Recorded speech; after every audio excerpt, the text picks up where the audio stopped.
I Okay. don't like people. Sorry. Never ever heard that. No. I really hear just don't almost like once a year. people. But she actually switches. All right. Y'all good? Okay. Yeah. All right. So we're gonna go ahead and start. So, welcome to our first initial leadership training. All right. Yeah, I know it's taken forever for me to actually get motivated enough to do one of these. All right. So, uh, yeah. So this will be basically the first iteration. After you guys are done, we'll be opening this up to corporals and higher, um, just to cover them. They don't have to technically be in leadership roles. It just prepare them. All right. What else? Um, yeah, that's pretty much it. All right. I was hoping to get Rush in here and Saber, but Rush is streaming right now, and Saber's probably still at work though. Because more important things to do. Yes. Mm-hmm. All right. So, as you can see, this is the intro slide. All right. You guessed it. This is going to kind of be a PowerPoint. All right, one that I kind of made myself. There right now is currently, because we're going to be doing a two-parter. There's currently about 20 slides. Hold on, let me check. Yeah. Oh yeah, there's a shitload of those. And then, all right. If you guys did not see, we will be covering battle drills also. All right. Today we're going to be covering Okoka. We're going to be covering the 7 troop leading procedures, which is going to take up a lot of our time. All right. Then we're going to be covering battle drills 1, 2, and 3. All right. Yeah. Pretty easy stuff today. The biggest lump is going to be the troop leading procedures in battle drill 2. All right. Battle drill 1, platoon attack is basically the entire MSOT on the attack. So, yeah. All right. Any questions so far? Negative. Negative. All right. All right. And we're proceeding. Bam! Look at that, man. Looks so nice. Everybody sees that, right? I found. Yep. All right. So if you haven't heard of this term yet, which I'm pretty sure all of you have, Okoka. All right. Very simple term. Can be used offensively and defensively. All right. Don't if you see grammar issues, don't fucking say shit. Wait till the end of the training. All right. We got our O. First O. All right. Stands for observations of field of fire. Now, what this means is when you're on the field and you're at a position where you think is going to be defensive, or you're attacking a defensive position, you'll be looking out at the objective if you can see it, and you'll see where most likely they'll be setting up fields of fire to shoot at you. All right, so that's what that is. Observations of field of fire. Okay, if you're using it offensively, same thing. You're moving to an objective area. You're coming up to like possibly a field or a road or something. Observation of field of fire. All right. C, pretty easy. Cover or concealment. So hopefully you guys as leaders know that cover is something hardened, like a log, a building, a vehicle, something that stops bullets. Okay, and concealment is just stuff that hides you. All right. The second O, obstacles. All right, now obstacles can be man-made or there by nature or by human means. And you kind of part of key terrain also, right? What's up? Also part of key terrain when it comes to natural objects. No, key terrain's kind of different in terms of what it's there for. Okay, but obstacles are like physical obstacles. Like here, like I'll show you on the map. Trees. Okay, I'll show you on the map. Okay, we're gonna use this little field next to us. All right. Where are we at? I'm marking it right now. Probably putting in the wrong channel. Let me message this guy. Okay. I'm gonna head to bathroom real quick. I can listen still. Okay.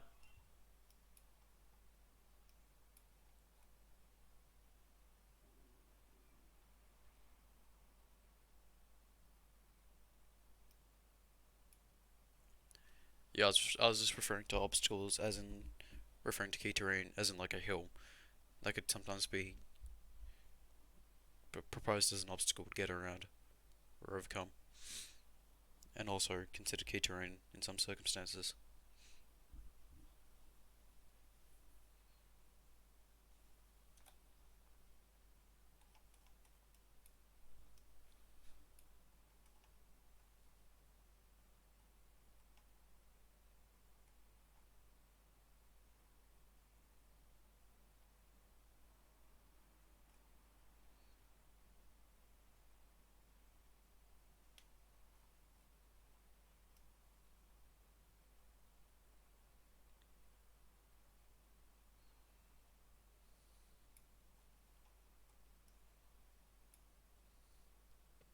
Okay.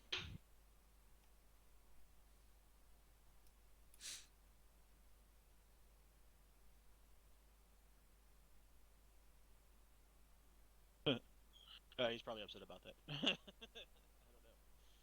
All right.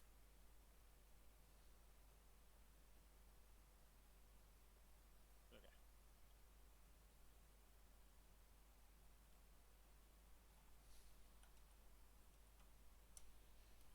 All right. Can everybody see the little blue box I made? Yes. Yep. Okay. So inside that's gonna be our objective box. Okay. All right. Now let's say this is a building. Um, that's an objective building or something, right? I'll use little triangles to denote pillboxes or defenses. Okay, we'll say that, right? We'll Mhm. use yellow to denote obstacles. Okay, now this is gonna be kind of hard because now I gotta draw these. All right, so these squiggly lines. We'll say the squiggly lines are barbed wire. Okay, that's an obstacle. That's a man-made obstacle. Yeah. Okay. And generally, what you want to do with this barbed wire is make it to where it channels them. See how it kind of bottlenecks them right there in the center? So when people are attacking, you know, we'll do this too. Pretty squiggly lines for you guys. All right.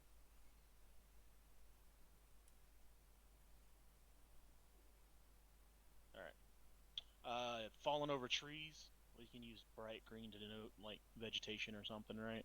We'll say like, oh, here's a tree right here, tree log. There could be a tree log right here. Ditches. There could be one right there. See, those are going to be on your side though. Okay. But anyways, what I mean by um, the obstacles is obstacles can be man-made. All right. And these obstacles are designed to block your path or deny you from certain areas. Okay. It can also be made with, tree logs, anything that you can kind of find. All right. That's why it's different from key terrain. Okay. Or slightly different from key terrain. Okay. Um, let's see. What else did we use? Fucking trees mostly. Bricks. Load them up in the back of a truck and bring them out there and stuff like that. Normally, you'll set this up whenever you take over an objective area and you've got time, you know. But obviously, this is Arma, so we're not going to have too much in the way of setting up stuff. But there's some stuff coming down the pipe that we'll probably be getting the old R3F script stuff back, so that way you could actually, so when we have to set up defenses or set up a defensive perimeter or something like that, you guys will be able to move razor wire and stuff like that. All right. Okay. Next one. All right. This is the one where Bladgy was talking about in key terrain. All right. So when it comes to key terrain, mostly key terrain is going to be not man-made, really. Okay, it's going to be just earthen, all right, or earth. It's basically what is actually set there. Okay, and when we talk about key terrain, we're talking about hills, mountains. All right, it could be a fucking volcano. All right, it could be a giant fucking rock formation, something that's just naturally there. Okay, now rock formations, yes, big rock formations can't really be moved too much. Small ones can. All right, like a gravel pit or something like that. Okay, so that's key terrain. Normally, when you're looking at key terrain, it's letting you know, let's say you got a giant hill or you got two hills in between a valley. Those two hills are key terrain. All right, that lets you know that hey, enemies can set up on top of those things and rain fire down on you. All right. Avenue of approach. Okay, avenue of approach is any means the enemy can use to get to you quickly, like a road, a trail. Okay, something to where there is no obstructions really. Okay, it's just something, a straight path they can just run or drive a vehicle down. It's a path of least That's an avenue of resistance. approach. Yes. All right. And defensively, an avenue of approach is something you want to put your casualty producing weapon on. That's normally a machine gun. All right, or machine gun and rocket launcher. Okay, something that can produce mass amounts of casualties on that avenue of approach. Okay, so offensively, moving down an avenue of approach as a leader, you should be like, hey, we're moving down this road. There's enemies down here. If we come across a fortification, it's probably gonna have a machine gun on the road with like a grenade launcher or a rocket launcher guy sitting next to him. Okay. All right. Everybody got that? Mm-hmm. Yep. Everybody good? Mhm. Hawk, you good? All right, good. All right. Key terrain can also include riverbeds, right? Yeah, I can. Yeah, because I mean, in riverbeds you have, it's basically like the same as two hills and then the little, valley in between. Right. It offers you cover. It can offer you concealment. All right. Next part. Bam. Oh yeah, look at that, man. Oh, that's a big chunk of text. And wheat. All right. All right. Leadership. All right. There we go. Leadership is the critical element of both the personnel and combat power.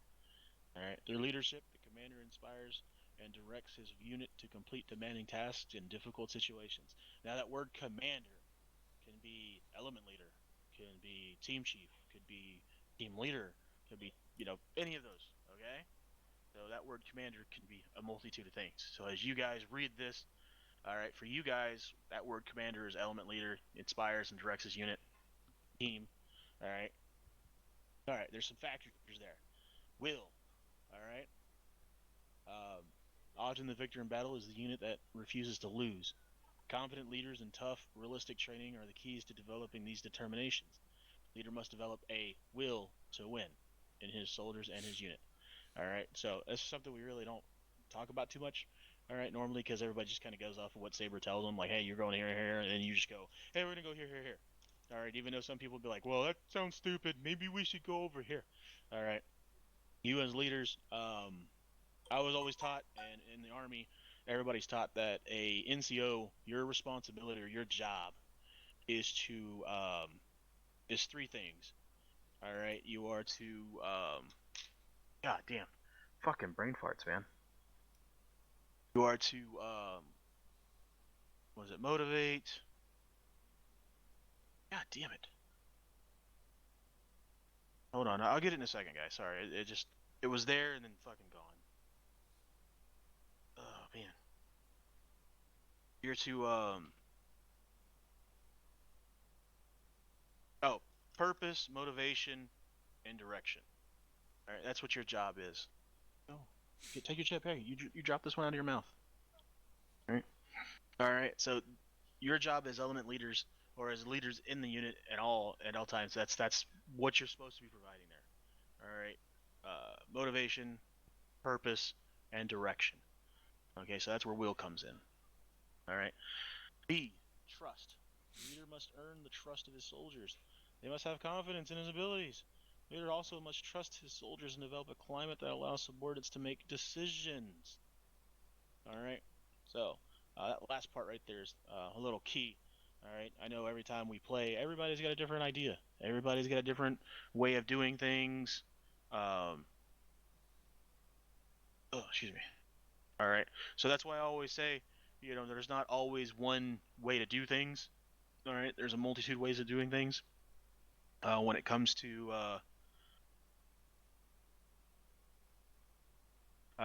doing things, now you as the leader, you can choose to go with that knowledge from that person or their decision. You can choose to do that or not. Okay, that's completely up to you. That's why you're the element leader. Your job is to get your elements to moving to accomplish the task for the team leader. All right. Charlie, delegation. After ensuring his subordinates are well trained, the leader must delegate the proper authority and freedoms to his men.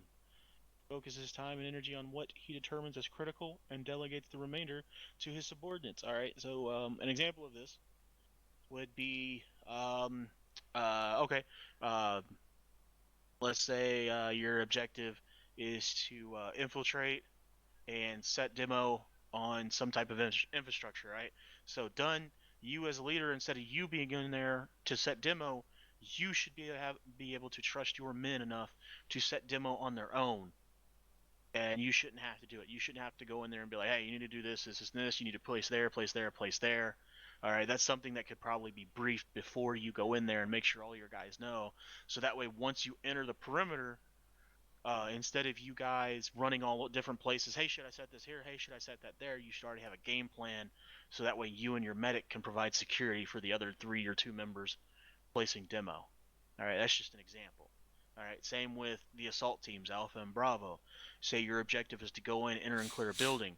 All right, you as the team leader should probably already go, hey man, this building's, because of our knowledge of Arma, you should already pretty much know almost every building, and you'll be like, hey man, it's a 3-story building. All right, you and you'll take this, you and you'll take that. All right, and then you basically will delegate, follow behind them or something like that. Once they clear a room, you'll go in and check the room, make sure there's no intel, and then once the building's clear, you should already be with your knowledge. You should already almost be done checking every room or checking everything for HVTs or intel, and that way you can clear it and get out. Okay. Roger. All right. Next part, discipline. This is another thing too. It hasn't really been an issue here. It's kind of an issue over in the ninth, but from what I've seen so far, it's a little bit of an issue there. But here, not too much. All right, discipline. The leader instills discipline into his soldiers. Discipline ensures that proper standards are maintained in the absence of leader supervision.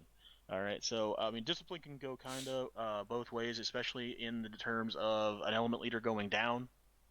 All right, your men maintaining discipline enough to carry on the mission, knowing what the mission is, moving to the objective and completing it, even when you're down and out of the fight. All right. Yeah, my element had a problem with this last week. Yeah. So yeah, basically, once you kind of went down, the rest of it just kind of faltered down until Carter was all by himself. Yeah, usually G handles things until I'm back like conscious again, but clearly G got taken out, so.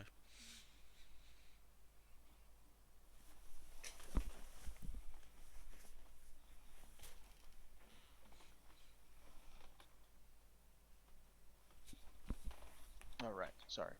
Everybody and their mother wants to fucking message me now. All right. So, I mean, I wanted to cover this mainly because we really never covered what leadership really is. When I was in the military and I was going through my first leadership course, a sergeant first class told us, he was like, "There's many forms of leadership." He was like, "The best thing you can do is find one that suits you. Don't try to use anybody else's leadership. Find yours. All right, and fine tune it and keep moving." All right, so I don't know how, from what I understand, some of you guys are, at least Blatchy, I know you're pretty set on your leadership ways. Dunn, you like to talk to your guys and get different decisions. Hawk, I haven't really interacted with your team too much or listened to how you brief them, but I mean, you're pretty much the same way. You tell them what's going on and then y'all move out. But just remember, like I said, there's no 100%, a good way to lead. You know, um, if y'all watched me, that sometimes I come up with a plan, I execute that plan no matter what. Sometimes, like 2 weeks ago, I came up with a plan, and then I was with Hawk's team, and that plan completely fucking changed to where I ended up just kind of like assaulting the base. Okay, Murphy's a Even though that bitch. wasn't the plan. Yeah. So, um, good rule of thumb is no plan makes it past the first contact. All right. So just kind of like remember that and move on from that. But having a plan and maintaining the plan and maintaining the control of the plan, which means being calm, can help you, not only you but also your guys underneath you. Because if they see you being calm and feel your calmness, they'll kind of be calm. They won't run around like, oh my god, what do we do? Oh, there's a truck coming. Maybe we should shoot it with a rocket. You know, just be calm. Just be like, hey, no, this is what we're gonna do, guys. Hey, settle down. Get over here, do this and this. Calm them down. All right. Moving on to a topic we really never cover too much. All right. Bam. All right. These right here are troop leading procedures. All right. These are very important steps in terms of leadership from the small group leaders like you guys, element leaders. All right. Also known as SGLs. Okay. Small group leaders. All the way up to big time battalion division size. All right. And always remember, once you go higher, it may seem like there's a lot more, but it's still all the same principle. So, like, let's say you guys are element leaders right now. You have 5 guys. Okay. Say one of these days we get a couple more people in and we want to start a second MSOT. And then let's say, Blatchy, you get pegged to be the team leader, right? Well, you go from having 5 guys to 2 5-man teams plus your own team. I mean, you're still gonna move them like single men, Yeah, I was gonna say, but just treat each of it's a them like team. What's up? just treat each team like they're an individual. Yes. Treat each team like an individual. That's how I do it, and I mean, I mean, it's pretty good for me. That's how I manage it. I just think of each element as a single person, you know. So that's how I end up moving you guys normally half the time. All right. It's just different for everybody else. I don't know how you guys want to treat it or how you would treat it. All right, but that's how I treat it, and it helps me a lot. Okay, so the higher you go, the more you have underneath you, and the more that you'll just say like you're a battalion commander. In a battalion, you have like 4 companies. To me, I treat each company as a single person. So I've got a 4-man fire team. That's typically how I look at it, even though it's company sizes.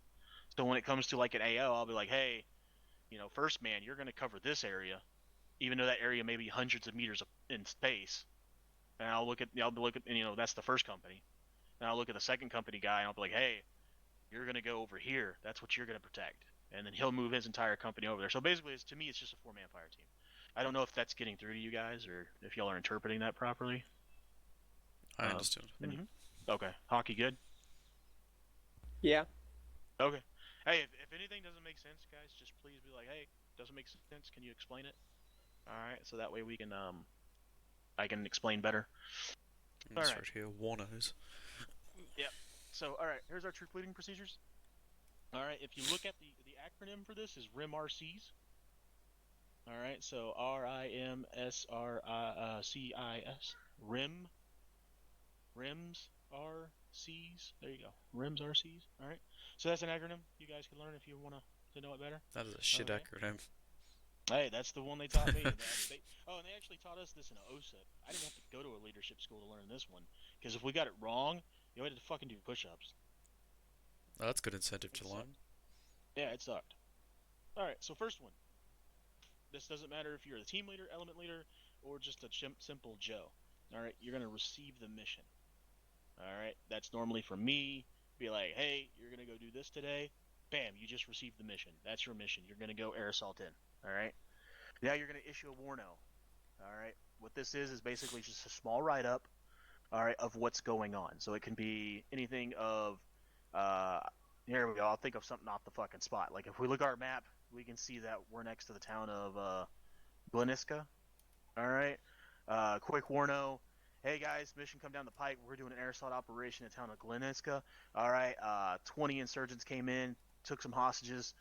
They're holding them at the church area. Okay, so we're going to air assault into the northwest in that open field by the buildings. We'll hit the ground. We'll move southeast, clearing out the soft clearing until we get to the objective area. Okay? Bam, that's a warno. Okay, it can be something as simple as that. Alright? Make a tentative plan. Alright, this is when you start to use your noodle. Alright? This is when you start to use your brain. Okay? Making a tentative plan. So what I just talked about in that warno, that was a quick warno, right? But that was actually a tentative plan. Okay? You're going to air assault in to the northwest. Okay? You're going to hit the ground. You're going to move, and you're going to soft clear any buildings in your way until you reach the perimeter of the church. All right? That's actually a tentative plan. That lets everybody knows what you're doing, how you're doing it. We did leave out the time about when. Okay? But, I mean, all that stuff is filler. Okay? Everybody got that? Yeah. All right.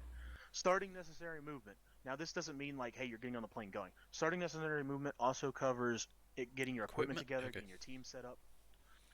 getting them in the proper equipment they're supposed to be in, and getting on the bird. Okay, that's starting necessary movement. Okay, reconnoiter, also known as reconnaissance. All right, and we'll cover that later. But generally, if you can, it's a good idea for leaders to try to do some type of reconnaissance.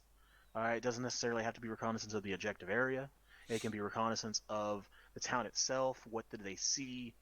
Possible enemy numbers, enemy assets, something like that. Okay, and then they'll report back. All right, and then you complete the plan. Completing the plan just means that steps 1 through 5, or actually 1 through 4, sorry, have been completed in a proper time. All right, and then if you did do 5, you'll receive that, and that'll complete the plan too. All right, then step 7 comes in. You'll issue the complete order. All right, the complete order is everything you see in an op order. All right, the 5 paragraphs. All right, do any of y'all not know the 5 paragraphs? I've heard of it. Never want to write one. Okay. Yeah. I don't have that slide right now, but I'll just let you know. All right, there's 5 paragraphs in an op order. All right, and it's the same for a frago too. All right, we'll cover fragos here in a second. The 5 paragraphs, the acronym is Sergeant Major Eats Sugar Cookies. Okay, so we have our situation. That's the sugars, or Sergeant Major. All right, we have the execution. All right, how you're going to execute the mission. All right. Oh, sorry. Yeah, I'm off on that one. My bad. Erase that E. Okay. All right. S is situation. M is mission. So the situation is just an overview of what's going on. All right. The overview for the town of Gleninska is enemy insurgents came in, rounded up the people, put them in the church. That's where they're holding them up. All right. That's the situation. Mission. All right. That's the M. Okay. The mission is you're going to be performing a air assault operation into the town of Gleniski to the northwest. All right, your mission. You will be moving once hitting the ground. You'll be moving and moving soft clearing and meeting up at the perimeter of the church to neutralize the enemy threat. That's the mission. Okay. Execution. You're going to put down there how you're executing this mission. Well, we're executing it by using a Pelican at no later than X amount of time at this LZ. All right, that's all that is. Simple stuff. How you're going to execute the mission. All right. Service and support. All right. So I'm gonna put these on the map because I know I'm kind of jumping around a little bit. I do apologize. I don't have a slide for it. Situation. Mission. Execution.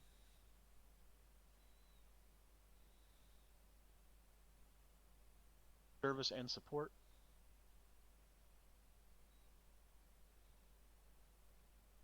Man and signal. All right. So again, Sergeant Major eats sugar cookies. All right. So we just talked about situation. We talked about mission. Talked about execution. Service and support. It's pretty easy.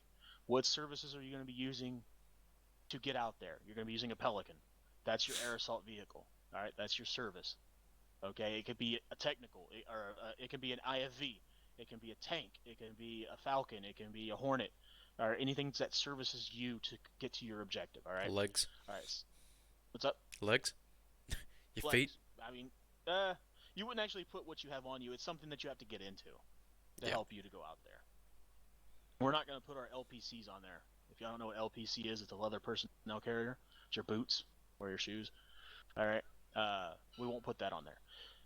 We'd probably just put it NA for service. Support. Any type of support you're using, whether it can be CAS.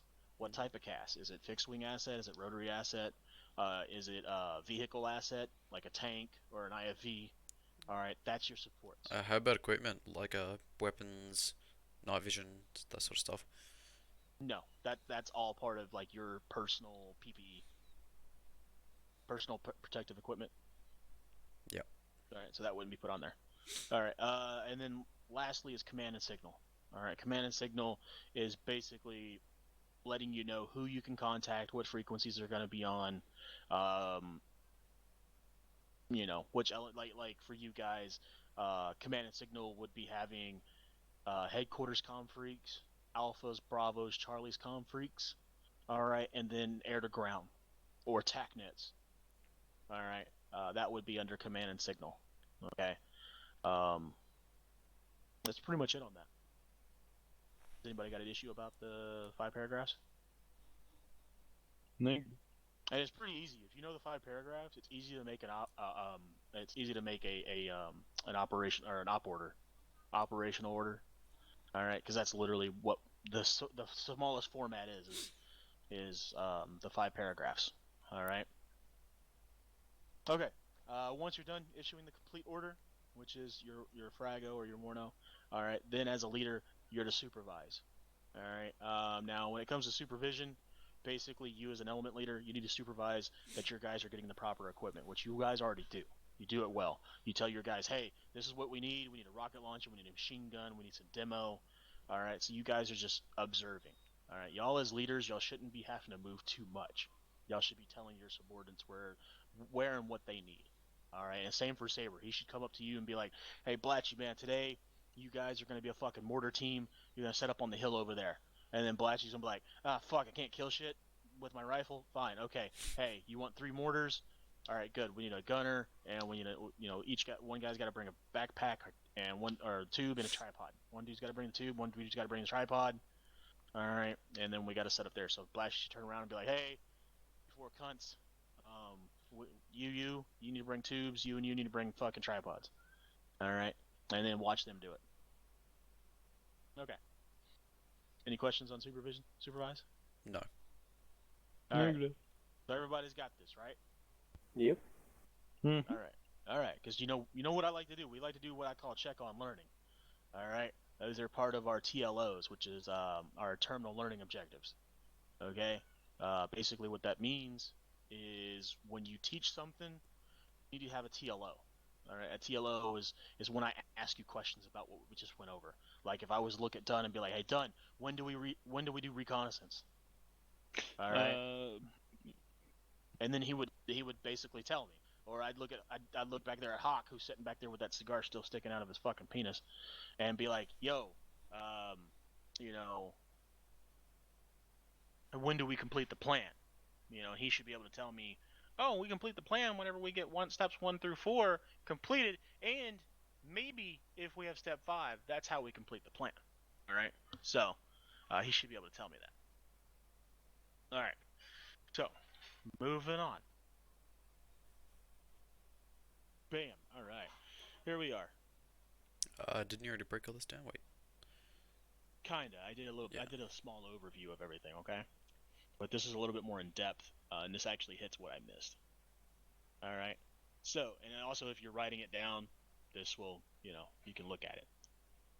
All right. Receiving the mission. And I just kind of cover this a lot. Leader may receive the mission in a warning order or a warno, an operation order, op-ord, or a fragmentary order, frago. All right. He immediately begins to analyze it using the factors of MET. Now, I took out the C because most of our operations don't involve civilian considerations. All right, so we have the MET T. Okay. And the third T shouldn't even really be in there either. There's time. Because we really don't care about that in Arma too much because we're not hit by time constraints really, or what time of day it is. All right. So as a leader, at least if you're briefed or when you're giving the brief, you should be able to tell them what the mission is, what is known about the enemy, basically composition and disposition. Composition and disposition means how much of the enemy there are and where they dispersed around an AO. Okay, we don't normally give out a lot of that information about where they're dispersed.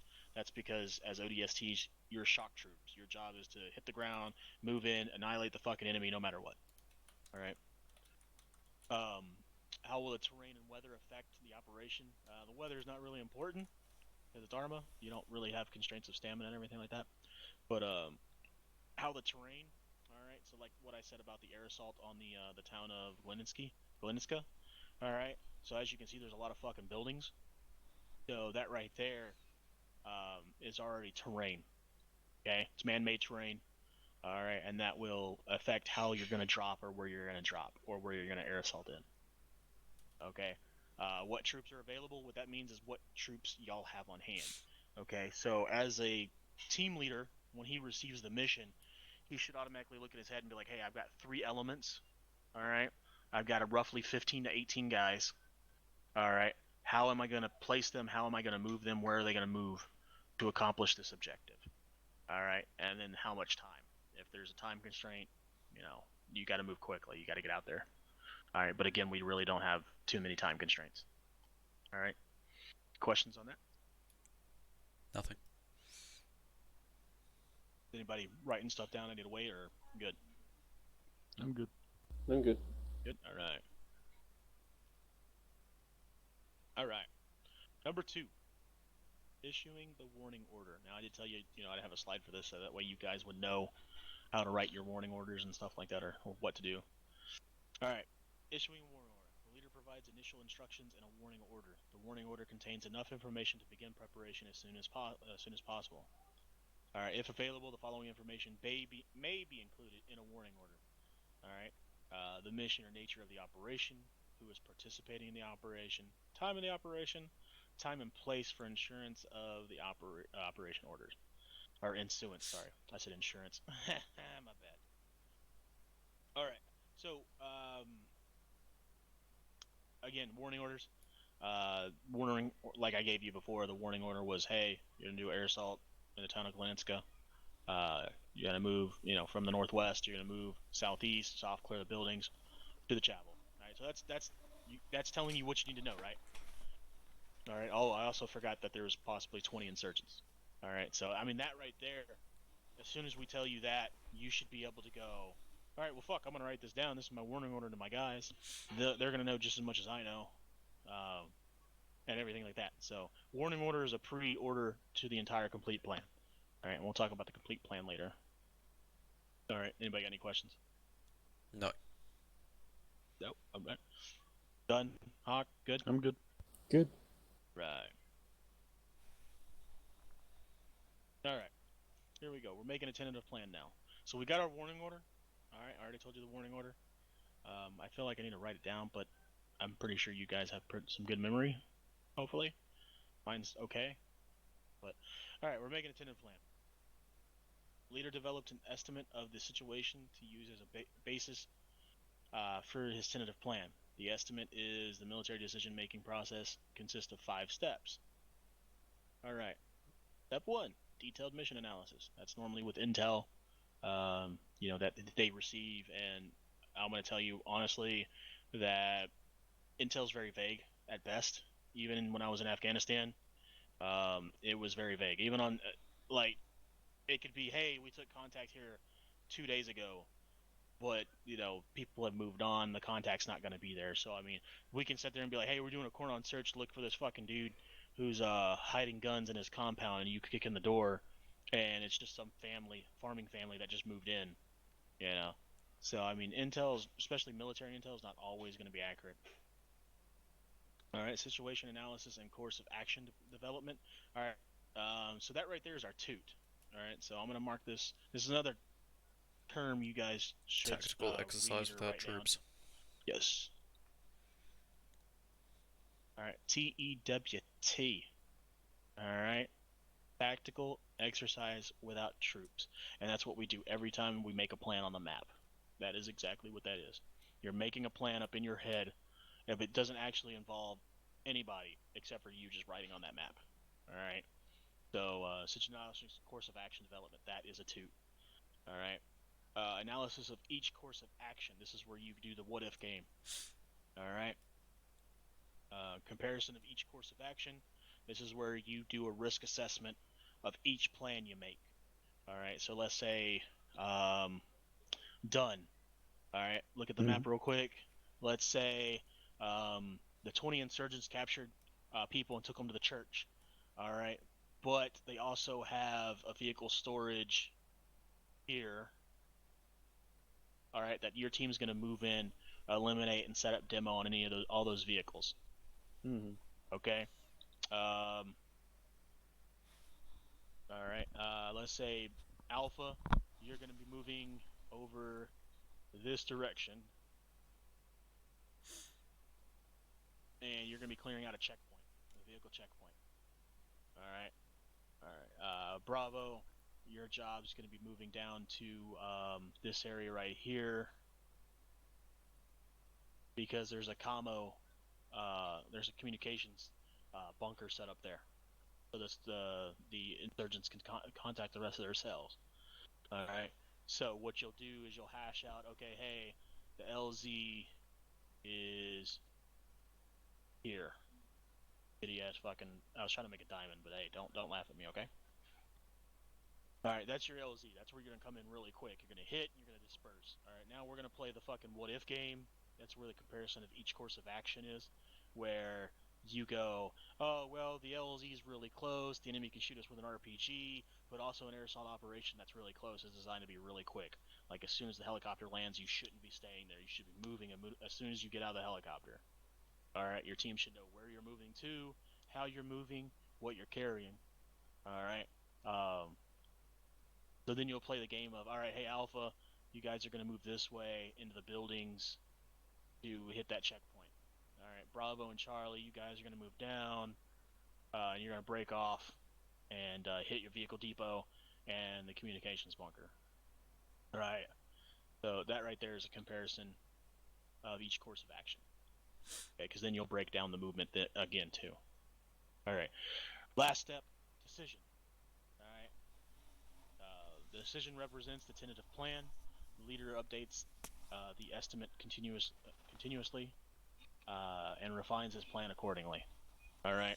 So if you get some recon on that site, you'll be able to refine the operation. Now again, this isn't exactly how we would carry out an operation in that town. This is a hypothetical. Okay. It's a toot. Yeah. There you go. All right. So making a tentative plan.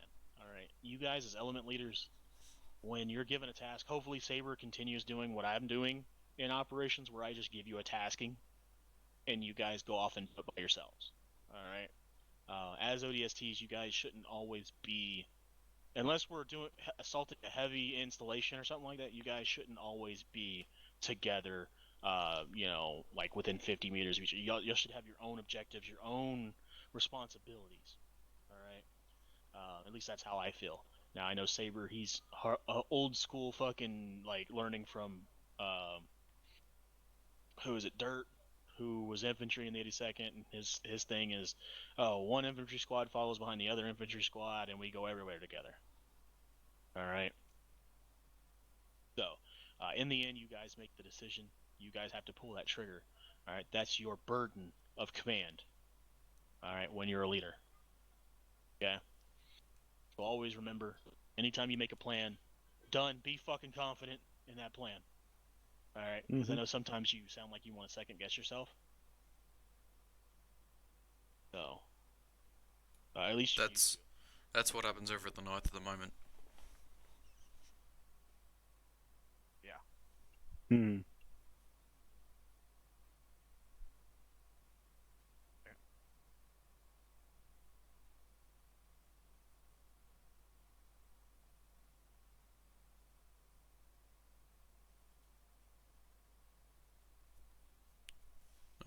We alive? Alright. Okay. Sorry, I was texting. My bad. Like I told you, everybody wants to fucking message me after 6 o'clock. Bullshit. Alright, but yeah. The tentative plan. And yeah, you're absolutely right. Sometimes I hate, over in the 9th, I hate, are you streaming? Yes I am, but... Oh, okay. I mean, I'm not going to say anything bad. It's just, that's how it does feel over there. And I think some of those guys would benefit from this kind of training. I did leave the invitation open to, I think Pachinko is right now. He's in the command room, so I mean he could come in here and do attend it too.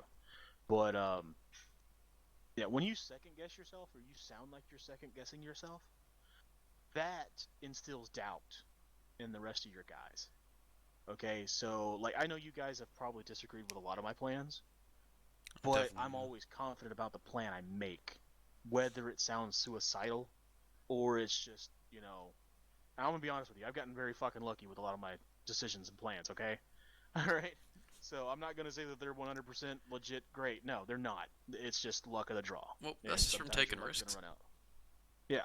You learn from your previous risks, and you go, right, that didn't work that Mhm. last time. I'm not going to try it again. But this time I could try something a bit, Yeah.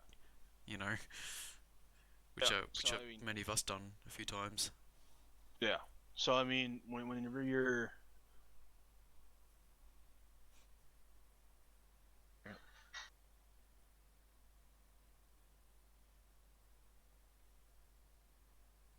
okay. Um. So, yeah. Just remember, guys, as leaders, all right. When you make that decision's made. Okay. Now, as time progresses and you're trying to carry out the plan, you may take a casualty or two. The enemy might be stronger where you are. You can always do a frago and change your plan. All right. You don't have to stick with that one plan. Okay. You can always change it. All right. Let's see. Said it. Didn't say it. Did that. Okay. All right. Any questions? Nothing. Nope. Negative. All right. Oh, also with this, when it comes to decisions, it's also your job as leaders to keep your men in line, to follow it. All right. I know I've seen several times we have some individuals in the unit that when you guys make a plan, they still kind of want to like, oh, I'm gonna go do my thing. All right, it's there. Trust me, I've seen it. You know, I haven't seen it in Dunn's team yet because I haven't really followed Dunn's team yet. I haven't really seen it too much in Blatchy's team. But in Hawk's team, there's I'm not gonna lie, there's like one or two guys in there that they'll go with your plan, but then they kind of deviate a little bit off of your plan, and you know, um, With seen it happen Bravo, in the it's last. more about fucking around. That's the main problem with us. Yeah.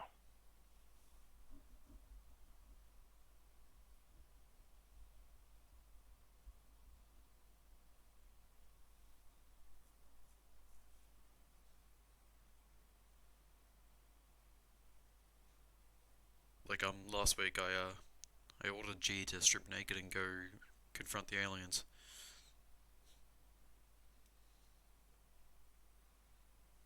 Yeah. So I mean that right there. Me personally, yeah, you can have fun with it, but just remember, guys, in missions, try to maintain some discipline with your guys. All right, try to stay mission oriented. All Mm-hmm. right, all right. Moving on.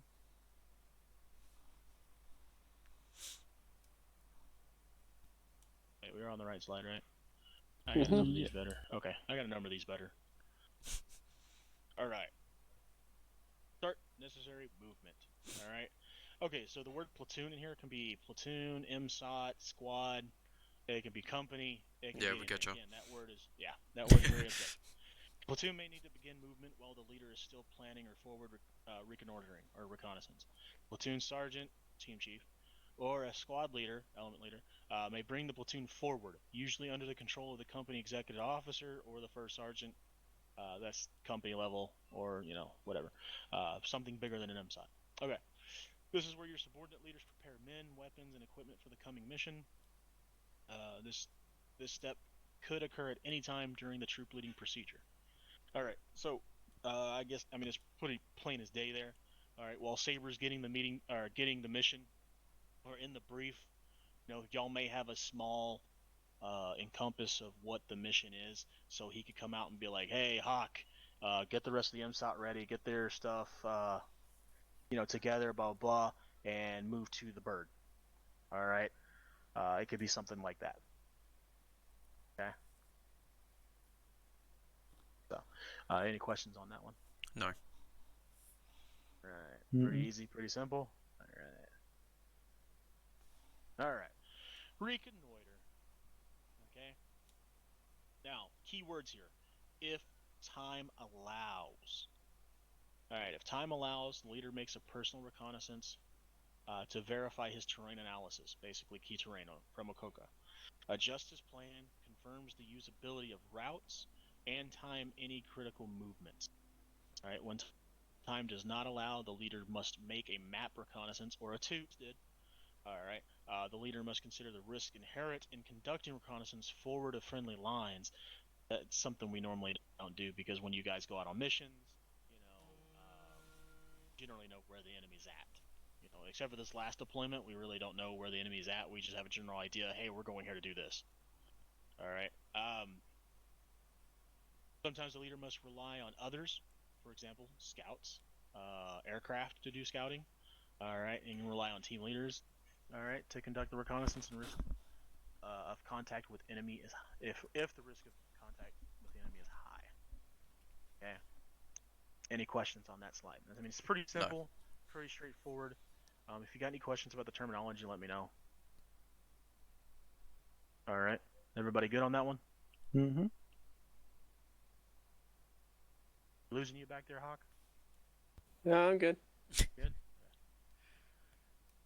All right. Good. All right. 6. Complete the plan. The leader completes his plan based on the reconnaissance and any changes in the situation. He should review his mission as he received it from his commander to ensure that his plan meets the requirements of the mission and stays within the framework of the commander's intent. Okay, so framework of the commander's intent. All right. We're going to go back to the little brief I gave you about the town of Gleninska. All right. So we know the LZ in that field. All right. We know what Alpha, Bravo, and Charlie's doing. Okay, and then we know once they're done with their small objectives, they're all gonna link up and assault the church. All right, now that can come in from different ways. All right, so we know where the entire op's happening, right? We know that this op is encompassing the town of Glenitska. All right, so what does that mean? That means we're not gonna be up here in the town of Brenna. We're not gonna be moving southwest down the fucking road. We're not gonna be moving southeast down to take that bridge. Okay, everything is encompassed within that blue square.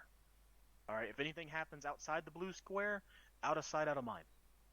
All right, your main priority is the town of Gleninska. Okay. All right, so hopefully number 6, that completes number 6 for you guys. Again, these troop leading procedures are pretty easy, but they're essential. All right, these are basic fundamentals that every leader should normally go over when doing a mission. Okay. All right. Issuing the complete order. The platoon and squad leaders, again, those words objective, normally issue oral operation orders. 1. To aid subordinates in understanding the concept for the mission, leaders should issue the order within sight of the objective or on the defensive terrain. Now, that right there, nowadays we don't do that. Because we're already prepared before we go out there. We have maps, we have sand tables, we have a complete breakdown.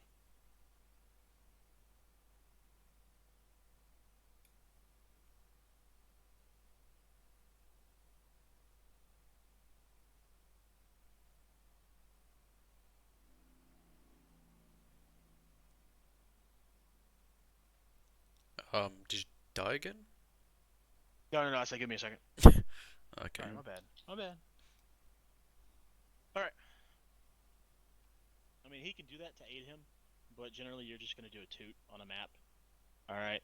Now, this whole thing of issuing the complete order is when he has sat down with his leaders, he's gone over all intel, and y'all have come up with the decisions on the objective. Alright, that's when he's going to give the complete warning order, or the complete order to everybody.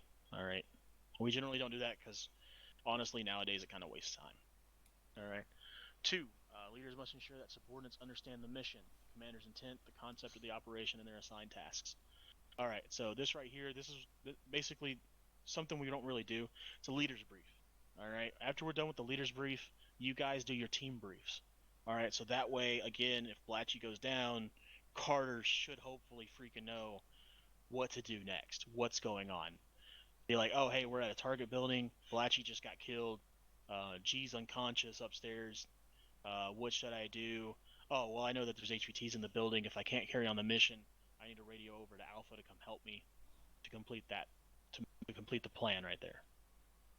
Alright, so yeah, making sure you guys brief your lower enlisted. Now, I know in the 9th, that doesn't happen that much. Alright, but in the 8th, hopefully, everybody's been given. Normally, we don't do a leader's brief in the 8th. We just brief everybody. Yeah. But that's something we need to bring back in the 8th, especially if we're going to have element leaders and, your guys are going to be depending on you. Instead of just giving a general overview, as soon as the team leader and the team chief get the operation from, me or from the mission maker, they should pull you element leader guys together and be like, hey, this is what's going on. That way you all can make the plan together, and then once you make the plan together, you'll all get back in formation, and Saber will come out and be like, hey, this is what's going on, guys, blah, blah, blah, this and this. We need to do this and this. This is where we're going. Basically the who, what, where, when. All right. And then once he's done saying that, he's going to get his shit together. That's when y'all come in and be like, hey, this is what Alpha's doing. This is what Bravo's doing. This is what Charlie's doing. Okay? You guys as, you're each leaders. All right. Okay. Any questions on that? No. Negative. Oh, and on these little back briefs, Barney style it. Now, when I say Barney style it, I mean tell them to where basically a 7-year-old can fucking understand it. Okay? What that means is, like, let's say, all right, go back to the model. Alpha team, you're going to be knocking out a checkpoint at that bus station. All right? We can see it's a bus station with the 2 bus symbols. All right? Basically, your brief to your guys will be like, hey, we're going to air assault in. Once we hit the LZ, we're moving east to the first set of buildings. And you can be like, here, hold on. Yeah. You could be like, hey, we're moving east. All right, we're gonna stop here, take cover, and then from there we're gonna move to the next building. You can make it as plain as possible. Okay? But you need to brief your team to let them know. All right? Once you're done, you'll be like, hey, we're gonna hit this checkpoint. Once the checkpoint is hit, we will wait for Bravo and Charlie to attack their objective areas, and then we will collapse down on them, all right, to help with the assault on the church. Once we are done with the assault on the church, we will be loading back up on birds, coming back to base. All right, that is complete. That's a complete brief that y'all should give to your teams. Okay, so again, if you have a member go down or you go down, your guys will know, hey, wait a minute, we've got to take out this checkpoint. Once we're done with the checkpoint, we need to make sure Bravo and Charlie are good, and then we can collapse down on them to help attack the church. All right? Pretty easy? Yeah. Mm-hmm. All right. All right, next slide. All right. Oh, man, that is so easy. Look at that. Look how small that is. Holy shit. Supervise! Leader supervises the unit's preparation for combat by conducting rehearsals and inspections. We really don't do any rehearsals and we don't do inspections because we generally least trust not all the anymore. members. Yeah. So, but maybe you guys as leaders, make sure you go and check your guys. Make sure they have a proper amount of magazines. Make sure if you're an assault team, make sure you guys have frag grenades. Make sure you guys have stun grenades. Make sure you And got smoke, for grenades. fuck's sake. Yes. Nobody brings it. I don't understand it. Yeah, bring 8 of those fuckers and just pop them when I can. I bring 10 to 15. Yeah, I bring 6. So, I bring 5. yeah. So make sure you guys in your teams as team leaders, the standard's 4. You should have 4 smoke grenades, 2 hand grenades, 2 stun grenades. All right. The general rule of thumb is you can always add to, but don't take away. So meaning you can always add more smoke grenades, stun grenades. Don't take Medical away from those general numbers. Ammunition. All right. All right. Everybody good with that one? Yeah. Mm-hmm. All right. Done. What's the first R? Receive mission. All right, man. That's what I'm talking about. Oh, Hawk, fuck. what's the second R? Second R? Yeah. The recon? There you go. Yeah. All right. Oh, fuck. Let's see, Blatchy. Oh, fuck. What's the M? The only M. Yeah. Oh, mission. Nope. The only M. Wait. Oh, fuck you. He's gonna watch back his stream. Yeah, just give me 59 minutes. I just put it on the board. Oh, make a plan. There you go. Yeah, make a plan. Remember, rims are C's. See, you put me on the spot, you made me panic. That's why you write shit down. Yeah. He's like, I don't have to write. We got technology. My problem is I can't read my fucking writing, so. Oh, dang. No. All right, so Yeah, at if, this point in maybe time, if you we're- want step 3. we're about an hour in, and we're getting pretty. I mean, we got a few more slides left. All right, for today. We at least got 6 more slides. All right. So, does anybody at this point in time have any questions about anything we've gone over? All right. Now, remember, we've gone over general leadership principles. All right. We've gone over Okoka. We've gone over all the troop leading procedures. All right. At this time, do you feel confident enough to be able to at least give your guys a brief on a mission? Yes. Yeah. Okay. All right. And you guys, as leaders, you guys should be confident enough in at least instilling, hopefully, some discipline with your guys. All right. And at least having that willpower to succeed in the mission. Yes, there'll no longer be naked pajama fights. Hopefully not. All right. All right, then. Does anybody need a pee-pee break? I I might need a new piece of paper break. need some Oh. fucking food. You might need a water break. Okay, take a water break. We'll Alright. we'll take a 3-minute break.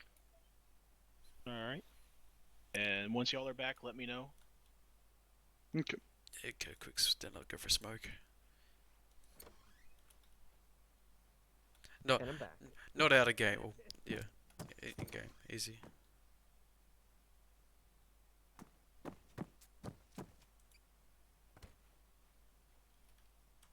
When do you go for a smoke break? I'm the one who's got a cigar in this penis.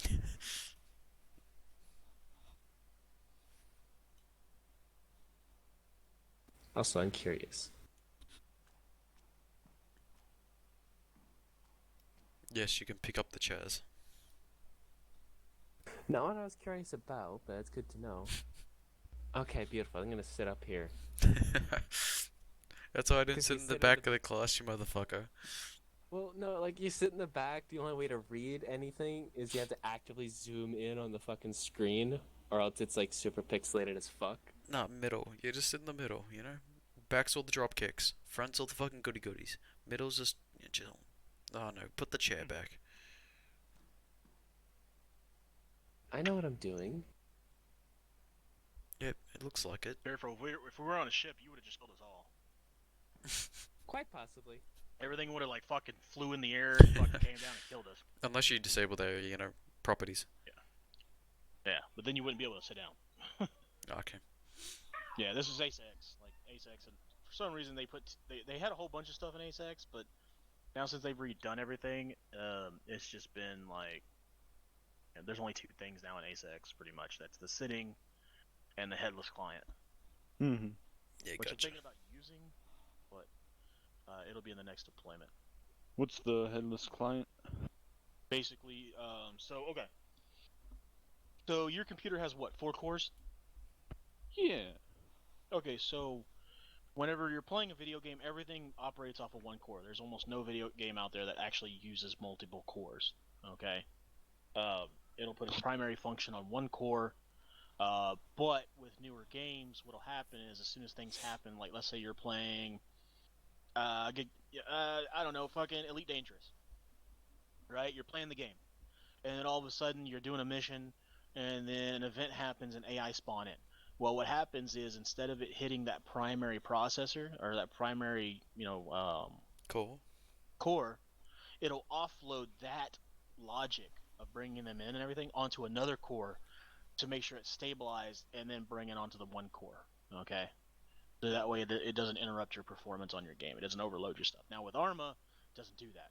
Arma, because of the old engine, the RV4 engine and everything, Fucking wax it straight it in. all stays on 1 core. So that way, you guys have probably noticed it whenever we're playing an operation. It doesn't matter if I spawn in a fire team of 5 or a fucking platoon. As soon as they open fire on you, there's like a momentary drop in performance. Mm-hmm. That's because everything's on 1 core, and the 1 core it gets bogged a little bit because it's like, oh shit, we're doing stuff, fucking moving, so it has to speed up to catch up. All right, or it has to use more power to catch up. And it spawns That's them why the you have headless that. client first, and then puts it onto Yeah. us. So what the headless client does is when you spawn AI in that aren't originally a part of the mission, like when you're Zeusing and you spawn AI in, After a certain amount of seconds, it'll transfer them to what we call a headless client, which basically offloads those AIs and what they're doing onto another core. Okay, it is still very experimental with Arma, because Arma's engine isn't designed to do that. You're kind of forcing it to do that. All right, so that's why you always get mixed results.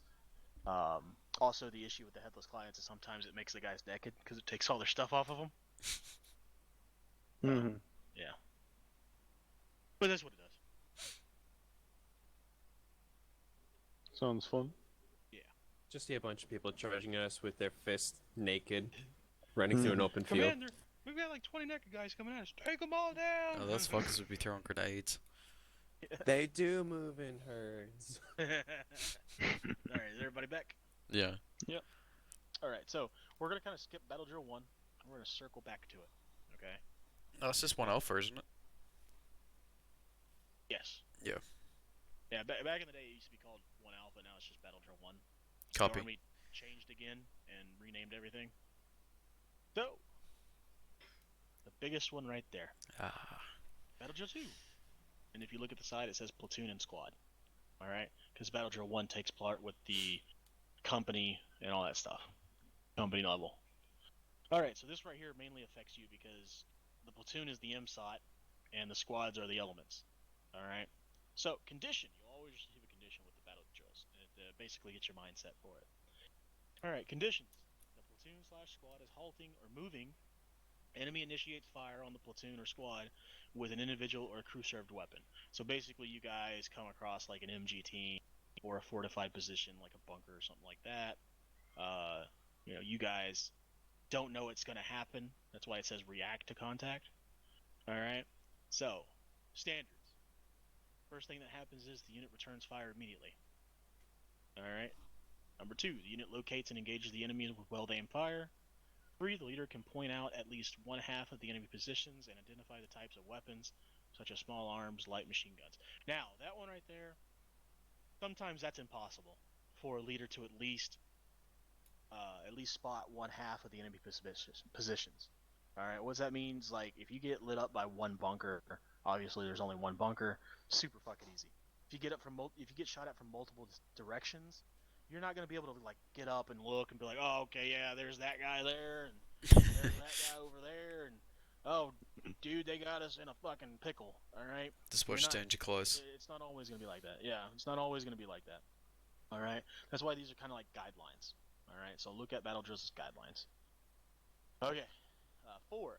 Team leaders control team firing methods by calling out the 3 Ds. Everybody should know this: distance, direction, and description. Okay. Now you can mix these up as much as you want. It doesn't really matter. They're D's. Give her the D.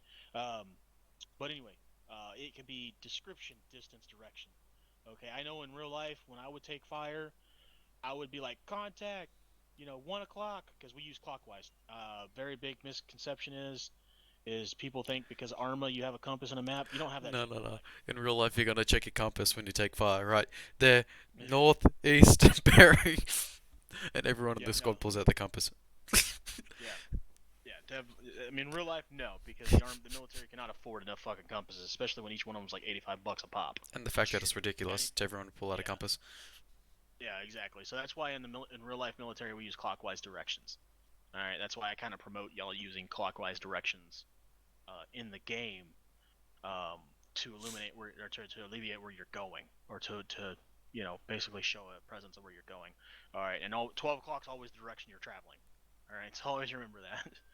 All right, so it could be direction, distance, description. So like when we get shot at, I'd be like contact.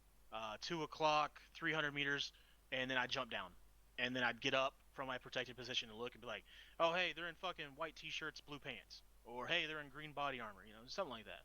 But I always got down and protected myself before I actually, like, looked. Because if they're 300 meters away, you're not going to be able to, like, look up and then look down and know what they're wearing. You're actually going to have to, like, fucking look out there and be like, oh, shit, dude, there's some dots. Dude's got a white fucking hat on.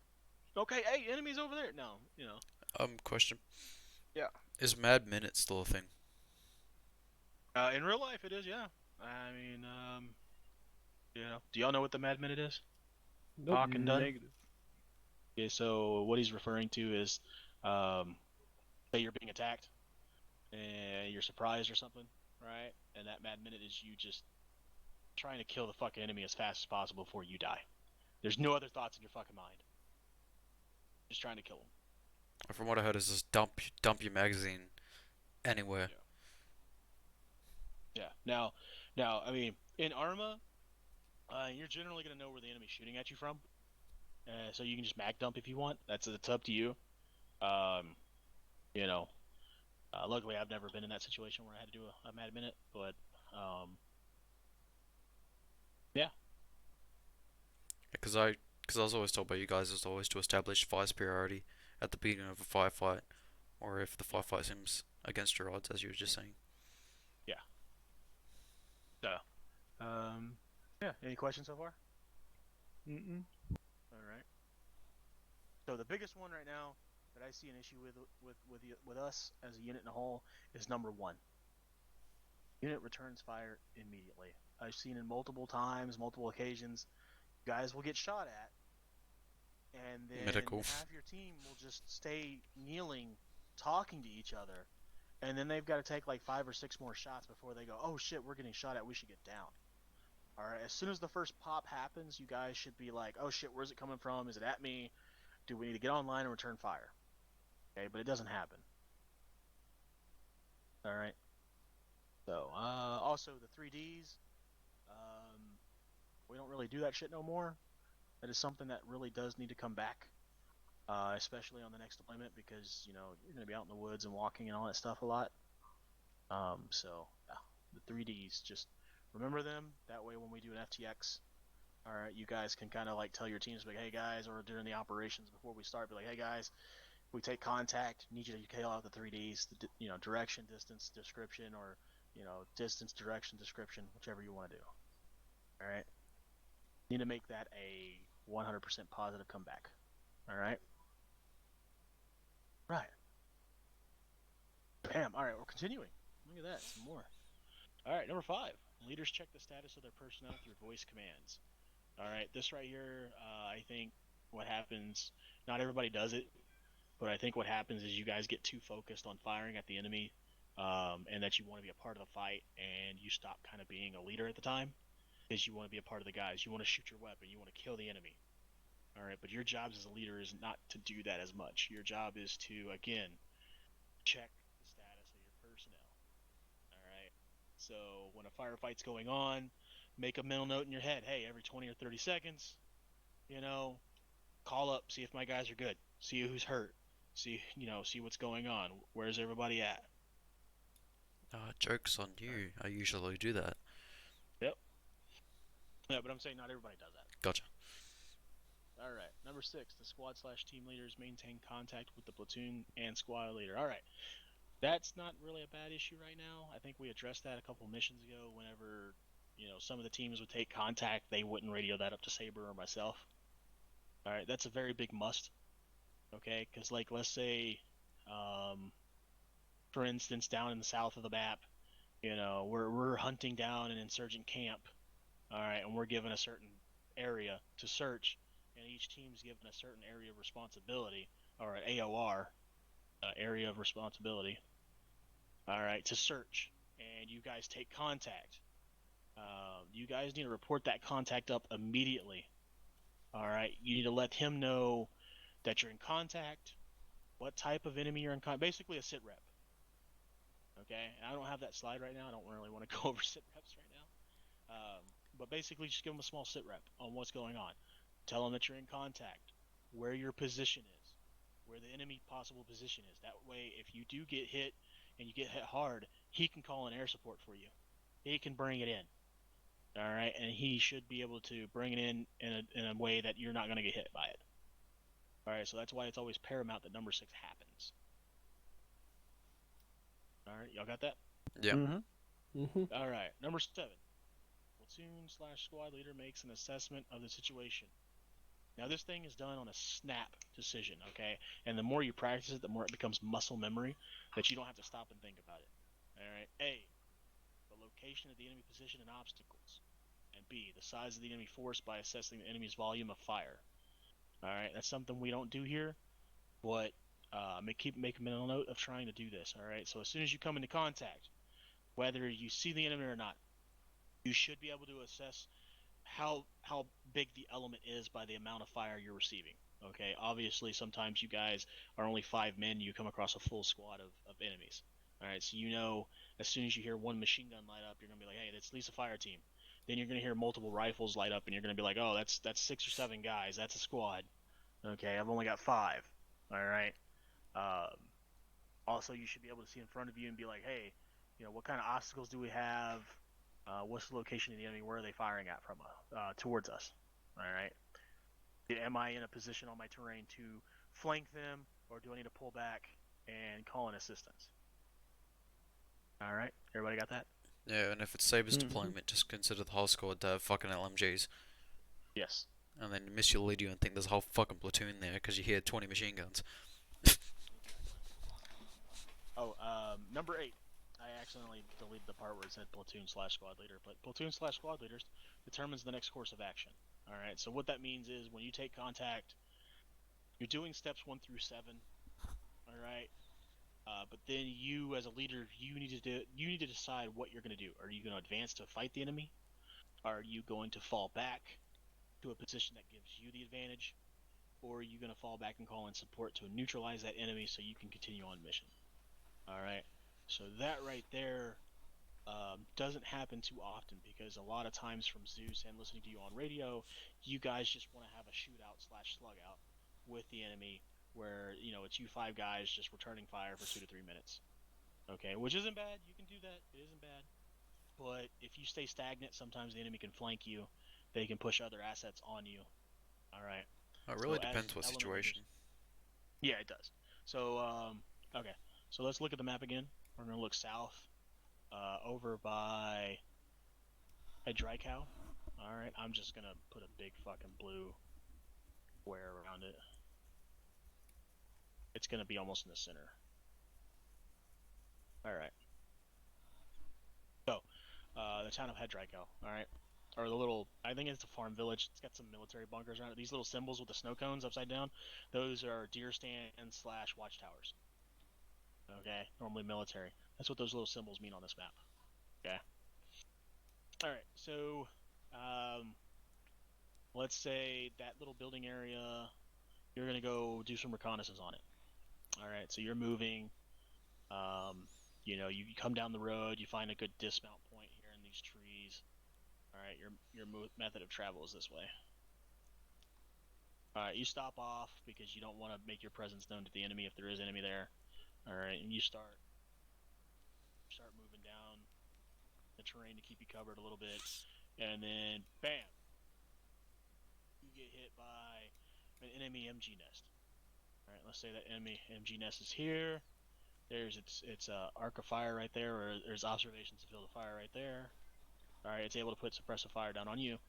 But you quickly find out that it's not just one machine gun nest, it's actually 2 machine gun nests. Alright. Got those interlocking fields of fire. Alright. So, you, as the element leader, you should be able to be like, hey, that's 2 MG nests, they have 2 LMGs, at least 4 to 6 guys on those nests. I've only got 5 guys. We're getting hammered from this position. We're being isolated or fixed. All right, meaning you're being tracked by the enemy. They know where your location, and they're putting direct fire on you. Direct fire means accurate fire on your position, not indirect fire, direct. All right. What do you do as a leader? All right, there's multiple options you can do. All right, but again, the decision's yours. Do you pop smoke and do a bounding Overwatch back? Do you have all your guys break contact and move in a different direction of travel that you came from? Because if you came from this direction, they probably saw you come from that direction. Do you break and move out that way? So the enemy thinks that you're going a different direction. Again, that's all up to you as the leader. Okay, but you need to determine that course of action. Okay, you have to, because 9 times out of 10, like I said, you guys just want to stay in that position and return fire and try to knock out the enemy. And sometimes in doing so, you take casualties, and then what happens? Y'all sit right there waiting to patch up your wounded while there's still enemy inside this compound. Okay? Realistically, in real life, you can't do that. You can't sit there. Because once you start an engagement, what happens is the enemy goes, hey, there's bad guys there. All right, let's move this way. All right, and let's get some elements this way to come up behind them. Okay, that's exactly what happens. All right, and you have to get your mindset on that. Okay, everybody understand? Yeah. Mm-hmm. Doc, you good? Mm-hmm. Okay. I know I'm long-winded. I'm sorry, guys. All right. Step 9. The platoon squad leader reports the situation to the company/platoon leader and begins the maneuver to unit. All right, so this kind of goes back with number 6 a little bit, except for it's a little bit more in depth. After you report the contact, you'll report up higher. If you're still in contact after about a minute, you need to report back being, hey, this is what's happening. We're in contact. The enemy's hammering us pretty fucking good. We're gonna pull back to the west. All right, and then we'll try to reestablish contact with the enemy, or we'll try to maneuver around enemy, or just full on get out of the area, and get some support. Okay, that way the platoon leader knows you've got a course of action. You're going to be executing it, so that way he doesn't have to try to give you orders. He can already go ahead and move to Bravo and Charlie. Let's say Alpha's doing this. He can go ahead and move to Bravo and Charlie and be like, hey, we have we have hard contact here. Our friendly unit's moving west. All right, so we already know friendly unit's method of movement. All right, we know that the enemy might give chase. That may give Bravo, let's say Charlie's here and Bravo's there. That may give Bravo and Charlie enough leeway to move into an unsecure location because they're off chasing Alpha. Thanks, Alpha. All right. Everybody good? Mm-hmm. Mm-hmm. Now remember, this is why I always come in saying we're a team. For me, there's no individuality. All right, because you can be an individual all you want, but if you die an individual, you're not succeeding. You're not completing the mission. All right, the team completes the mission. You, as a team, complete it. All right. I know I'm probably mixing this up. I'm probably confusing the shit out of y'all. But let's say Alpha here isn't just a team. It's one person. There's 3 of y'all. There's 3 people. Alpha, Bravo, Charlie. That's 3 people. All right. Individually, you're just 1, but together you're 3. The enemy here is 2. All right. So maybe one of you guys can't complete the mission because these 2 guys are fucking you up, and you got to leave. And the other 2 come in. All right. So therefore, you wouldn't be able to complete the mission without the rest of the team. Am I making sense on that? Mm-hmm. Well, Okay. Sorry. this team gives this team over here the opportunity to move in behind them. Yes. Instead of just trying to fucking big dig it and So, killing everybody. All right. What they do is hey, let's get the fuck out of here. Oh, We'll move what out. what I'm putting down is one team that gets fucked up gives another team the opportunity to do some fucking up. Yes. So that's why I'm always on about teamwork, not individuality. I don't care if fucking some dude in the unit can kill 20 enemies in one area with a sniper rifle. I don't care. What I care about is, did y'all move in and complete the objective? That's all I care about. All right. Do I care about if one dude can shoot a fucking tank from 200 meters with his rocket launcher? The fuck No, yeah, I you do. don't. Oh, okay. I really don't. I mean, cool. That's cool. Great. But did you complete the objective? Cool, you blew up a tank. That's cool. Did you complete the objective? Because if you didn't complete the objective, you failed. So to me, it completely negates you blowing up the fucking tank. No, that's just me though. I'm different from everybody else, but that's how the army drilled me. So, they drilled me. All right, everybody good on that? Yeah. Any questions? No questions? All right. So now what we're gonna do is we're gonna kind of circle back to Battle Drill 1, and this is simple. That's the only slide. All right.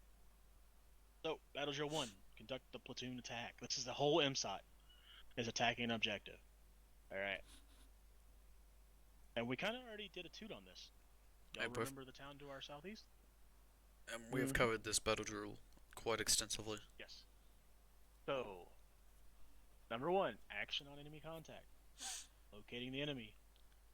Suppress the enemy. Oh, I didn't fucking put a space between the period and the A for Ooh. attack. Ah, epic failure. Well, it's not the only mistake in the slides. I thought you I said know. not to point out the mistakes. Yeah. I pointed it out though. I meant for you Hey, guys. you broke your own rule. I didn't even notice it till you pointed it out. I wasn't even looking that far yet. And then the There's like biggest 5 one words on there. I always have an issue with is 5. Number 5. Consolidate and reorganize. On a team level or an MSOT level? Both. I should say element level or MSOT. Yeah, both. Okay. So, again, clear observation is once you guys complete an objective, y'all normally tend to just stay there. And then what I normally do is I start sending some more enemies at you gradually, and you guys just fight. And that's cool and all, but you know, you've already completed the mission. Why are you still there? You know, if the mission isn't to hold the area, why are you still there? That is the key. Okay, I was more thinking like after a squad versus squad engagement. No, because y'all are normally good at that. The part about so conducting a platoon attack. A platoon attack is generally we know where the enemy's at. Okay, we know they're in a bunker or we know they're in a building. Okay, and there's a lot of them. It's taking the entire platoon or the MSOT to handle this. Okay, what happens is number 1, action on enemy contact. That's the first bullet fired. What action's going to be taken after the first bullet's going to hit? Okay, well, Alpha's going to bound here, Charlie's going to go there, Bravo's going to go there. That's the action on enemy contact. Locate the enemy. Now we got to find out where we're getting shot at from. Well, we should already know where they're at because we're conducting a platoon attack on a location. Suppress the enemy. One of the teams or two of the teams are going to suppress while the third team's going to move up. Alright, full on attack.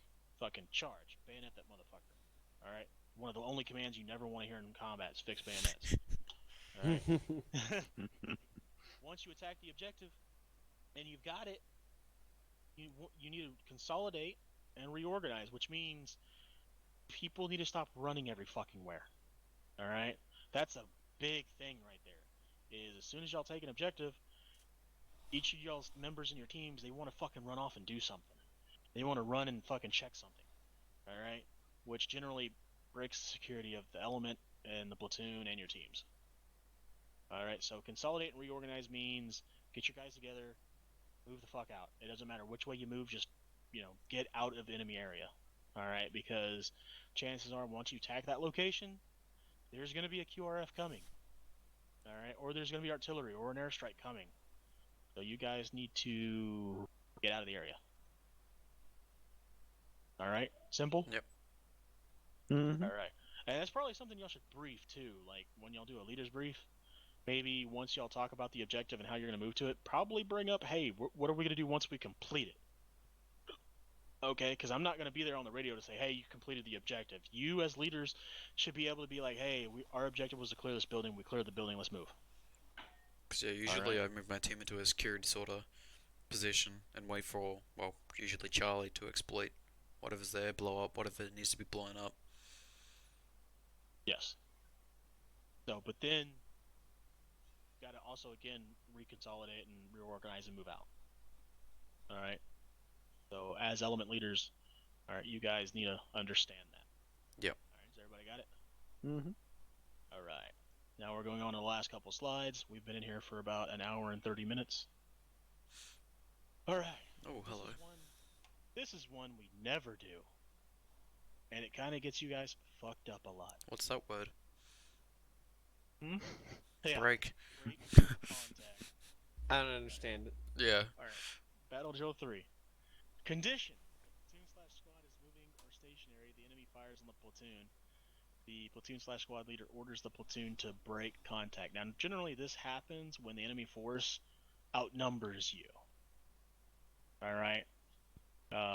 Again, this can be subjective to, you know, you may not know. Maybe you're walking through the forest or the jungle, and a 3-man fire team is stationary at a checkpoint or an OP or something, and they open up on you. And they open up on you from your right or your left. You don't know where they're opening up on you at first, because you can't fucking see them because you're in the jungle. Alright, or you're in thick foliage. Now the question is, do you stay and fight an enemy you don't know where they're at or can't see, They might have a or fucking do you, radio. yeah, or do you fall back, get your head together, and be like, hey, we know they're in that general vicinity. Let's react to the contact now. All right, but first you have to break contact. Okay, and this right here is heavily on you guys. All right, this is your decision to break contact from a superior number, or to fight. All right. All right. Standards. The unit moves to where the enemy cannot observe or place direct fire on them. Again, direct fire. That's direct, accurate fire on you. That's right onto you, not indirect. Okay. All right. Performance measures. The platoon/squad leader directs one squad or team in contact to support the disengagement of the remainder of the unit. All right. So basically, it's looking like we're doing some bounding. All right. Y'all know what that is, right? Mm-hmm. Oh, Okay, yeah. because I know some of you guys inside your MSOTs, y'all actually set up teams, like colored teams. All right. So what's this going to mean? This means ultimately you guys are going to possibly pop smoke, and then have one team put down suppressive fire while the other team bounds backwards. All right, and vice versa. All right. Okay. Number 2, platoon/squad leader orders a distance and direction, or a terrain feature, or last objective rally point for the movement of the first squad. Alright, so that last part right there, last objective rally point for the movement of the first squad. We don't actually do that a lot in this unit. We don't. And to give you an example, if you look at your map, alright, we're going to use another part of the map we haven't actually used yet. We're going to go further east now. Alright, so like let's say you guys are housed here. Alright. And you're going to conduct a presence patrol northeast down the road. Alright. So now you're moving. Get to this like little check, this watchtower. You can be like, bam, that's an ORP. Or that's a an ORP, objective rally point. Or just a rally point. Alright. Hey, that's a rally point. Alright, now you got to go off into the woods.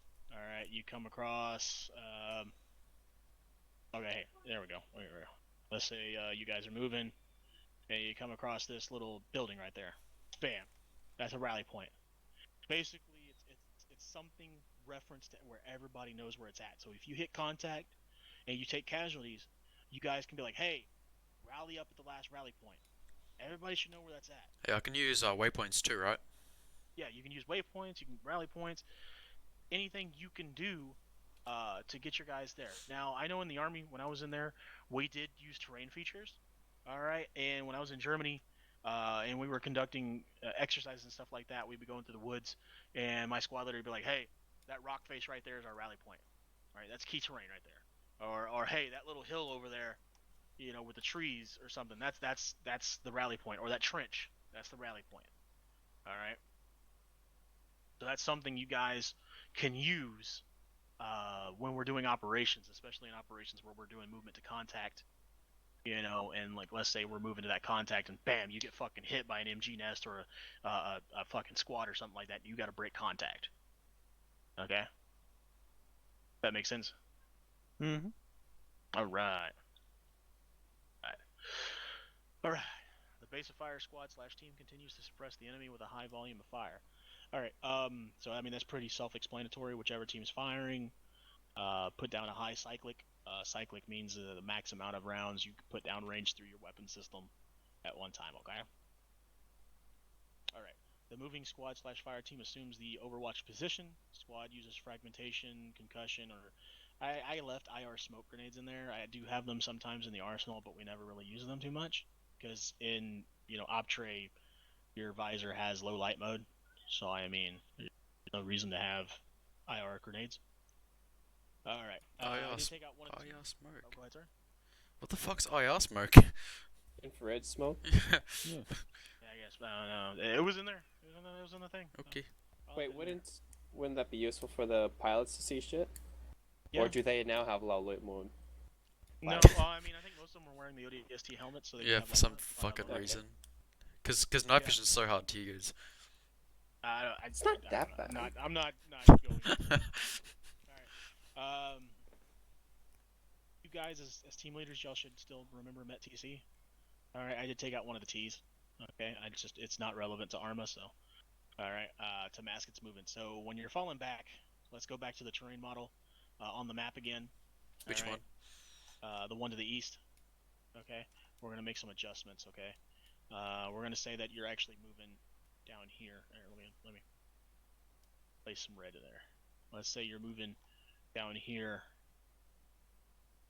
All right, and you're moving, and you take contact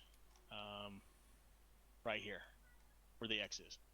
All right, using terrain, you're not gonna want to fall back up a hill. All right, I know y'all have done that a lot. All right, so oh fuck, I got it on white. All right, so let's say we're moving. You guys are doing what y'all normally do. This is a hypothetical again. All right, you take contact. Now, when you fall back, you don't want to fall back up terrain. All right, because in real life, that's going to tire you out, and carrying all that equipment. All right, so using your Met TC, all right, which is terrain, one of the T's, terrain, you're going to want to go with an easier flow. All right, does that make sense? Hell, if you're feeling ballsy. Brrr. Yeah. Yeah. You want to put yourself closer to where the enemy compound is. Yeah. So, again, you leaders, y'all need to learn Met TC. Y'all need to remember the terrain. Y'all need to use terrain when moving. Okay.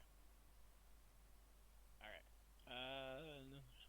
And then number 5, the platoon/squad leader directs the base of fire element to move it to its next location. All right. So basically, what does this mean? It means when you're breaking contact, you as the element leader or the squad leader, you need to stay with the team that has the machine gun. Okay, or the team that has the biggest guns. All right, because that becomes the suppressive fire team. That becomes the lifeline. All right, pretty simple. Mm-hmm. All right. Oh, we got more. Holy fuck, dude! Who would have known breaking contact was a lot of steps? Still don't understand it. Most of this is basically just command and control. That's all it is. Because when you're breaking contact, it can be chaotic because you can lose track of all your guys. You can. I've done it before. I'm gonna be honest with you. I was a specialist, brand new to the team, and they're like, "Hey, you're gonna be conducting this, this, and this," and we started going and we took contact and I didn't give clear and decisive decisions on where we were moving, and like half my guys ran and got behind some trees that I didn't even know they were behind them at the time. I just started taking off running. Yeah, Alright. that's what I've done quite a few times. I'll tell them, hey, we're moving north. I'm moving north. If you want to stay with the enemy, you can stay with the enemy, but I'm moving north. Yeah. So that's probably not the best thing to do. But it's a direction. Yeah, that's gonna lead to a few deaths, maybe. Yeah. Because then you're gonna lose track. Because your job is to give them orders, but it's also to get visual eye contact with them. That's why we don't have shack tag. Alright, because to me shack tag takes away from that actual live human contact. Yeah, of instead we being just able had the to ODST see. HUD. Yeah. It helps. Alright, number 6, the platoon/squad continues to bound away from the enemy until... Alright. A, it breaks contact. The platoon squad leader must continue to suppress the enemy as it breaks contact. B, it passes through a higher level of support by fire position. C, its squad/fire teams are in the assigned position to conduct the next mission. Alright, so...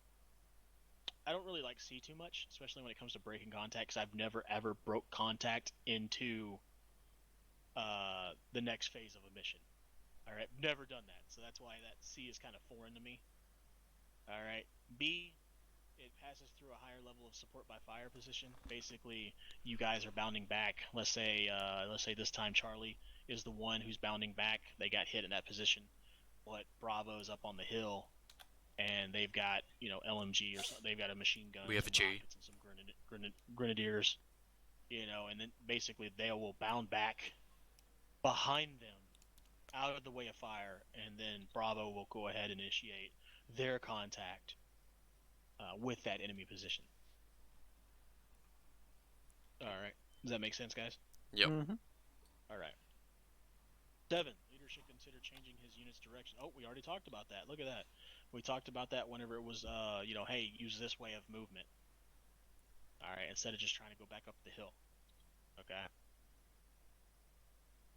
This will reduce the enemy's ability to place effective indirect fire on the unit. Yes, so indirect fire, mortar support, artillery, that's indirect fire. Okay, so basically, if you choose a different direction of breaking contact, you'll run a smaller risk of getting hit by that. All right. If the platoon or squad becomes disrupted, soldiers stay together and move to the next designated rally point. There Yeah, we we go. kind of Talking about covered rally this points already. again. Yeah. Yep. There we go. And finally, number 9, squad/platoon leaders account for soldiers, report, reorganize as necessary, and continue the mission. So, with that being said, say you make it back to your rally point, right? You make it back up here on the hill to your rally point, but the mission's not over. So now you can reassess and be like, hey, we know there's a machine gun nest there. Let's move this way. Let's use the top of the hill, move around, come down, see if we can't come up behind them. All right, does that make sense? Yep. Mm-hmm. All right. See here, that is everything for today. Ah, you got me excited. Yeah. So at this current time, is everybody good? Yeah. Mm-hmm. Mm-hmm. Everybody feels like they paid attention. We've been Just- in here for an hour and 40 minutes, so Just don't do any impromptu Everybody- learning checks, and then we'll be right. God, it feels like college all over again. No, this is So- better. Yeah, you don't have to see people. yes, yes. And look at that, we're social distancing except for Blatchy there. What do you mean? I'm like a But I'm meter pretty away. sure it's less than 6 feet Yeah, you put between you you and Dunn.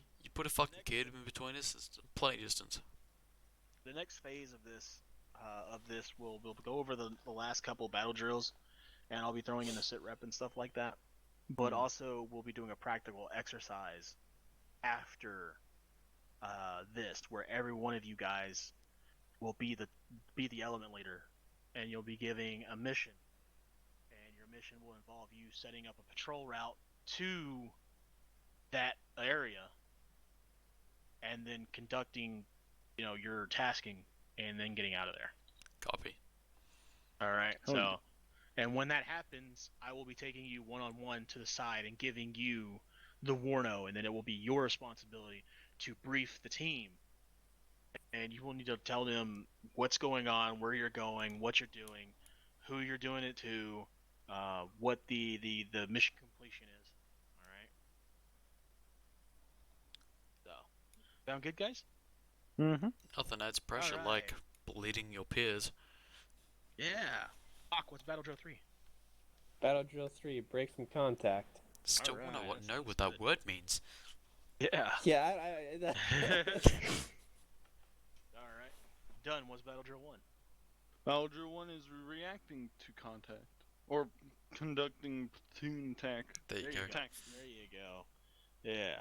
I saw you alt tab. I saw your FPS go down to like 19 from 65. I was like, oh, he alt tabbed. Alright. Oh, don't you dare.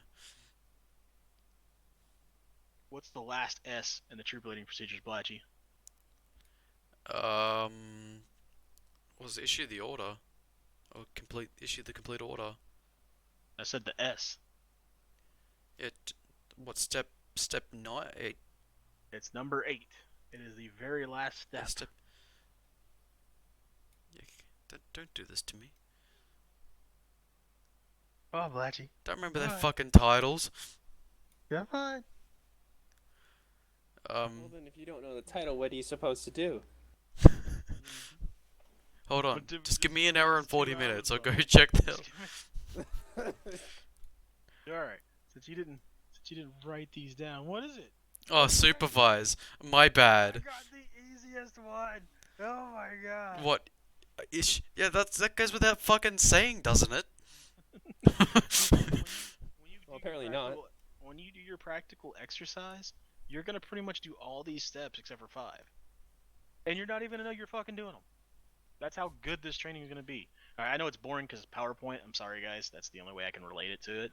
Mm-hmm. All right. I mean, we couldn't run through a fucking forest and me tell you the goddamn troop leading procedures. All right. I couldn't have you out setting up your gear and then be like, all right, leadership guys, yeah, like. Okay. All right. So, Has anybody got any questions for me? Nope. All right. There's no other questions. You guys are good to go. Thank y'all for showing up for the training today. Please stand up out of your chair and disconnect. For some reason, Hawk still likes to grab his fucking chair when he stands up. How do you manage that? Thank you Let's for give the- that a shot. Oh yeah. Yeah, you can use the scroll wheel. Use the scroll wheel and hit the yellow thing that says stand up. Yeah. Oh god, we have another one. Or you can just look at your fucking dick There we go. and pick up the chair as you stand up. Well, I mean, we're not all as small as you. Mhm. Just kidding. I'm just kidding. But yeah, guys. Let me after this on in the Discord on the command level or command room. Let me know how everything went. Hey Fo, what's step 1 of the troop leading procedures? Oh yeah, you mean like receiving the mission? There you go. You can't quiz the teacher and get away with it. Oh yes you can. He needs to know what he's teaching. Alright, I gotta take care of chores, so thank you, Okay. Phil. Yeah, I'll no problem. see y'all I'm logging later. out. Hey, what's User left step your channel. 5? Don't you be User hitting me left with your that chat, you channel. dirty boy. This is my How bad move. am I bleeding? That's the real question. I in the invented wall. this play.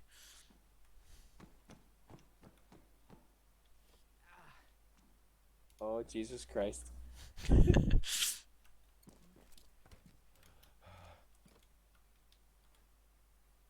No!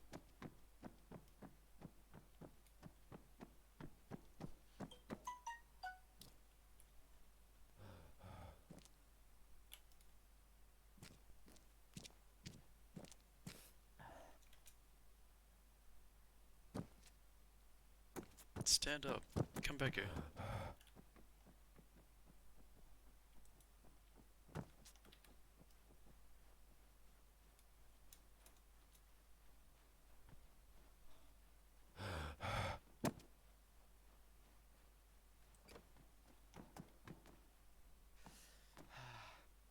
Oh, I was gonna pick You you know up, what? but I can't.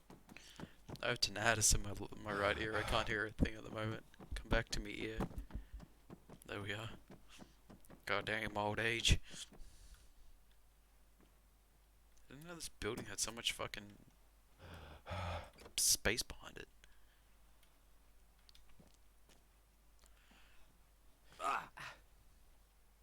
God damn it. Boom, right Hawk, step 8 of the troop leading procedures.